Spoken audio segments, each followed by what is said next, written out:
De nombreux missiles russes se sont abattus sur l'Ukraine ce jeudi, notamment sur la région de Kiev, mais aussi Kharkiv et Tchernigiv dans le nord du pays. Le président Emmanuel Macron a reçu le prince saoudien Mohammed Ben Salman à l'Elysée. Cette visite suscite l'inquiétude des défenseurs des droits de l'homme. De plus en plus de travailleurs dans l'Union européenne ne peuvent pas se permettre de partir en vacances à cause de l'augmentation du coût de la vie.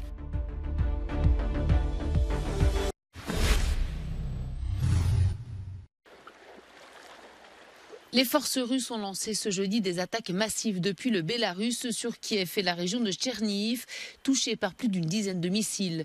Une zone qui n'avait pas été visée depuis plusieurs semaines. Ces bombardements sont intervenus quelques heures avant l'arrivée dans la capitale ukrainienne du président lituanien, ce que n'a pas manqué de souligner Volodymyr Zelensky.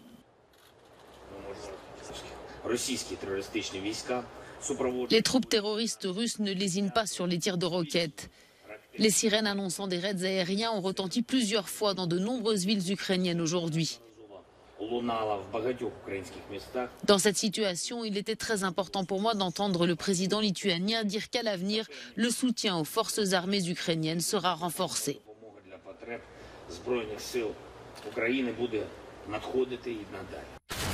Les soldats ukrainiens luttent partout pour repousser les forces russes, notamment ici, près de Kharkiv, dans le nord-est du pays, où ce jeudi, 2 missiles auraient détruit quelques 30% des maisons et appartements de la ville. Toujours du côté de Kharkiv, les forces de Moscou, elles, procéderaient au déminage de certaines villes conquises. Il avait tenu un discours virulent le week-end dernier en évoquant une race hongroise qu'il fallait protéger de l'immigration non européenne. Le Premier ministre hongrois Viktor Orban a étayé ses propos ce jeudi en visite en Autriche en affirmant que la civilisation hongroise devait être protégée. Ce n'est pas une question de race mais de culture, a-t-il dit.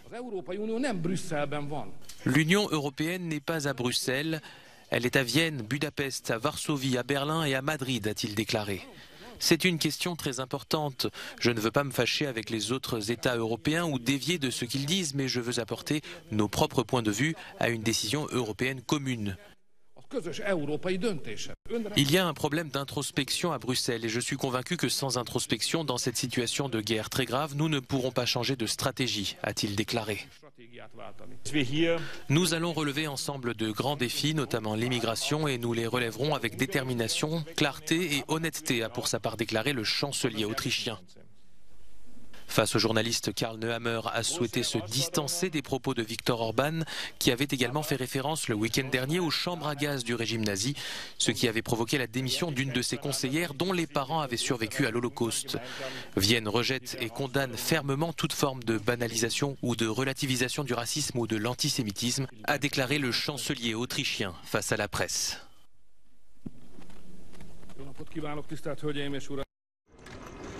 Le président Emmanuel Macron a accueilli jeudi soir le prince héritier saoudien Mohammed Ben Salman, invité pour un dîner de travail au palais de l'Élysée. Il s'agit de la première visite de Ben Salman en France depuis l'assassinat du journaliste saoudien Jamal Khashoggi il y a moins de 4 ans. De nombreux défenseurs des droits de l'homme sont inquiets de cette visite. C'est des discussions qui vont porter autour du pétrole, des livraisons de pétrole avec des contrats sans doute vertigineux. Il faut ne pas qu'ils occultent la situation des droits humains en Arabie Saoudite qui est proprement catastrophique. On voit bien qu'il y a une certaine réhabilitation de cette personne et il y a eu Joe Biden, mais il y a eu Emmanuel Macron. Avant-hier, il était en Grèce, il fait le tour des pays européens, donc on voit bien qu'il fait une offensive de charme, une offensive médiatique. La visite officielle du président américain en Arabie Saoudite en juillet a consacré le retour en force du prince héritier sur la scène internationale. Depuis le début de la guerre en Ukraine, les pays occidentaux cherchent à convaincre l'Arabie Saoudite, premier exportateur de brut, d'ouvrir les vannes afin de soulager les marchés. La guerre menée par la Russie en Ukraine pourrait modifier en profondeur la carte énergétique européenne. En France, EDF est en cours de nationalisation. En Allemagne, le gouvernement mobilise des milliards d'euros pour sauver Uniper. Le géant énergétique allemand est le premier importateur de gaz russe dans le pays et subit de plein fouet la diminution des approvisionnements. Les États membres de l'Union deviennent de plus en plus interventionnistes sur le marché de l'énergie. La question est désormais de savoir s'il s'agit d'un choix conjoncturel ou au contraire structurel. C'est un schéma que l'on voit à travers l'Union européenne et il devrait se poursuivre à mesure que nous entrons dans la crise énergétique hivernale. Je pense que c'est prématuré parce que cette intervention sur les marchés de l'énergie sera très difficilement démantelée. L'Union européenne a œuvré pendant des décennies pour libéraliser les marchés de l'énergie et en 6 mois à peine, beaucoup de ces mesures ont été abolies.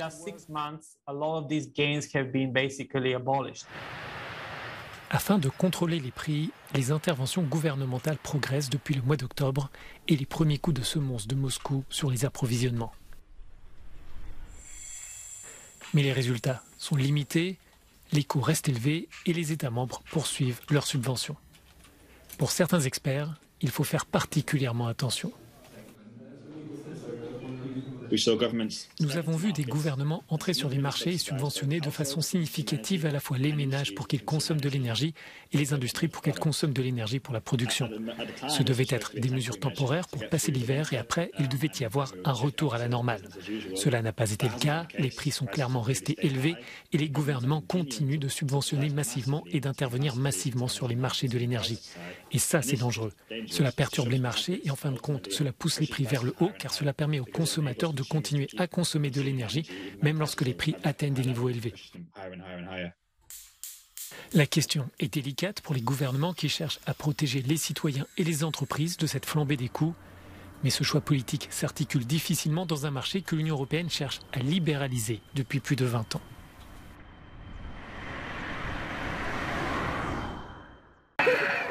Rester chez soi pendant les vacances. De nombreuses familles en Europe ne peuvent pas se permettre de partir cet été. Les piscines de proximité, comme ici en Belgique, pourraient devenir la seule sortie estivale. Ismaël, père de 4 enfants, ne pourra pas quitter le pays à cause de l'augmentation des factures quotidiennes. Cette année, c'est un peu serré au niveau du budget. C'est un peu, quand même, les vacances sont chères, ça devient de plus en plus cher. Et donc pour partir en vacances, il faut quand même une bonne 5 000 € minimum, quoi. Avant, oui, c'était chaque année, on partait chaque année, mais ces derniers temps, une fois chaque 3 ans, une fois chaque 2 ans. Le nombre de travailleurs qui ne peut pas se permettre de partir pour les vacances progresse en Europe. C'est le résultat d'une étude menée par la Confédération européenne des syndicats. 8% de la population de l'Union, soit 38 millions de personnes, n'ont pas pu partir en 2020 pendant leur congé. Ce taux dépasse les 40% en Roumanie, en Grèce et en Lituanie. En Autriche, au Danemark et en Finlande, environ 7% des citoyens n'ont pas pu s'offrir de vacances. La Confédération appelle à de meilleures conditions de travail pour éviter un hiver de contestation. Il y a une réelle préoccupation parmi les travailleurs de ne pas pouvoir joindre les deux bouts concernant le loyer, les courses alimentaires et de ne pas pouvoir s'offrir de vacances en famille, par exemple. Et cela a un impact plus large non seulement sur le travailleur, mais aussi sur sa famille et la société. Ce qu'il faut vraiment comprendre, c'est que les travailleurs sont très frustrés et que cette frustration va se répercuter dans la rue et cela va se retrouver dans les décisions politiques. Un changement s'annonce cependant difficile. Toutefois, l'augmentation des prix ne remet pas en cause les projets de vacances de tous les Européens. Des milliers de personnes prennent la route et l'avion. Après les confinements, le besoin de s'échapper reste fort. Une Méditerranée entre 28 et 30 degrés ces derniers jours, des températures exceptionnelles qui inquiètent scientifiques et défenseurs de l'environnement. Car si pour les baigneurs cette canicule marine peut paraître agréable, elle a un impact sur la biodiversité et menace l'écosystème marin. Sur les côtes françaises de Méditerranée, on est au-dessus des normales saisonnières de 5 à 6 degrés, même au-delà. Ce qui fait l'événement particulièrement inédit, en fait, c'est la longévité. C'est la répétition de ces vagues de chaleur marine. Sur les 3 derniers mois, on a passé 3/4 du temps en vagues de chaleur marine. La Méditerranée est la mer qui se réchauffe le plus rapidement. En 40 ans, ces vagues de chaleur ont doublé et ravagent les fragiles herbiers marins, un habitat vital pour de nombreuses espèces. On a dénombré une 50aine d'espèces qui, à chaque fois qu'il y a une canicule marine, font l'objet de fortes mortalités. Si la Méditerranée couvre moins d'1% de la surface océanique de la planète, elle présente déjà la plus forte proportion d'habitats marins menacés en Europe.